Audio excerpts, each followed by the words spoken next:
degan savol yo 10 ta yoki 15 ta. Biznesni qanaqa boshlagansiz?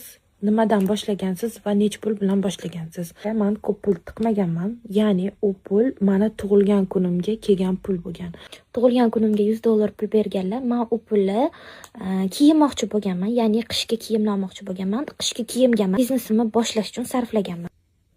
Lично men biznes boshlash uchun, ya'ni onlayn biznes boshlash uchun $100 pul sarflaganman. Men bundan oldin ham onlayn biznes qilganman, ya'ni karantinda. O'sha sabab men qo'rqmasdan tovar olib kela olganman. Xitoyga ham zakaz urganman, lekin juda ham musor tovarlar kelgan. Xitoy programmalarida men sotayotgan bodiylarni 12 ming, 15 mingdan ko'rsangiz bo'ladi. Tabomni любой joyga yozib qo'ysangiz 12 ming, 15 ming. Shu narsaga men ham uchib ko'rib zakaz qilganman. Ya'ni menga hisoblaganda bo'ladiganman. Da shunaqa bo'lgan kargosi bilan u tovar qo'limga olganman, lekin juda ham kichkina, cho'zilmaydigan razmerda kelgan. 1,5 million pul sarflaganman. Men hozir sotayotgan tovarlarim O'zbekistondan optimchilardan olganman. Lekin keyin taxminan обороtimda уже 5-6 million pul bo'lgandan keyin Xitoyga zakaz qilib urib ko'rganman. Juda ham kichkina, standart, даже 46-48 razmerga to'g'ri kelmaydigan, yaxshi emas tovarlar kelgani uchun o'zimizda qimmatroq bo'lsa ham optimchilardan ozgina foyda qo'yib sotishni boshlaganman va boshlaganman. Inshaalloh Xitoyga borib tovar olib kelish niyatim ham bor.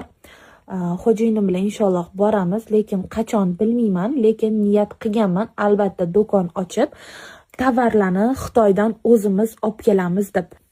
Lekin ungacha olma-pish og'zimga tush deb o'tira olmayman. Ozgina qo'yib ham foyda qilsa, harakat qilsa bo'ladi. Hozirda to'g'ri bilmayman tovarlarimni sonini va nech pul bo'lganini bilmayman, lekin anchagina tovarim bor уже. Har kuni keladigan savollar, bolalarim bilan qiynalib qoldim, uyda zerikarli ayol bo'lib qoldim, uyda stressga to'lib qoldim deyilgan savol juda ham ko'p. Qizlar, lichna men ham qiynalganman, lichna men ham stressga to'lganman, lichna men ham bolalar bilan ovora bo'lganman. Ya'ni ikkita farzandim uyda. Как раз qo'limga $100 olgan vaqtimda men больницада edim. Zangitada Covid больницасы dedim ikkita bolam bilan. Tasavvur qilsam, asabga to'lib turgan vaqtim bo'lgan. Onam $100 pul berganlarida men u $100 ola olmayman.